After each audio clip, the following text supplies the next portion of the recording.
என்னன்னா திமுக ஏன் தோத்துது அப்படின்னு மக்கள்கிட்ட கேக்குறாங்களா? அதான் எப்பயுமே உங்களை திட்டினா அது உங்களை திட்டுறது, தமிழ்நாட்டை திட்டுறது கிடையாது. உங்களை குத்தம் சொன்னா அது உங்களை குத்தம் சொல்றது, அது தமிழ்நாட்டை குத்தம் சொல்றது கிடையாது. அதே மாதிரி உங்களுக்கான பாதிப்பு தமிழ்நாட்டுக்கான பாதிப்பு கிடையாது. இங்க மக்கள் விரும்பிதான் அவங்களுக்கான வாக்களிச்சிருக்காங்க. அப்ப அது யாருக்கு பாதிப்பு? உங்களுக்கு தான் பாதிப்பு. இதனையும் கொண்டு வந்து இது தமிழ்நாட்டுக்கான பாதிப்பு இப்படியே பேசுறதும் நீங்க தோல்வி கண்டதுக்கான ஒரு காரணம். மக்கள் எல்லா தரப்புல இருந்து சொல்லுங்க, நீங்களே இதையும் நோட் பண்ணிக்கோங்க.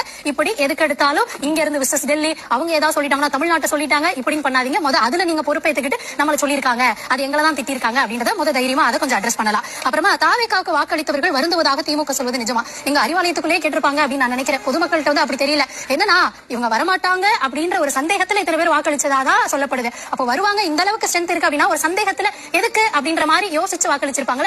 திரும்ப தேர்தலை தான் நடத்தி பாருங்களேன், நடத்தினா நமக்கு வாய்ப்பு இல்லைன்ற அந்த பயத்துல இங்க இருந்துகிட்டு அதுக்கும் விடக்கூடாது இதுக்கும் விடக்கூடாது இப்படியே வச்சுக்கிட்டு ஓட்டலாம் அப்படின்ற ஒரு முடிவுல நீங்க வந்து உங்க தோழமை கட்சிகள் ஆதரவு தெரிவிச்சிருக்காங்க அப்படின்னு இன்னும் எத்தனை அவைகள்ல எத்தனை சபைகள்ல செஞ்சாலும் நேற்று சொன்ன மாதிரி மைனாரிட்டி கவர்மெண்ட் தான், அந்த சக்தியில அவங்க என்ன பண்ண முடியுமோ அதை பண்ணிக்கிட்டு இருக்காங்க. பாக்கலாம்.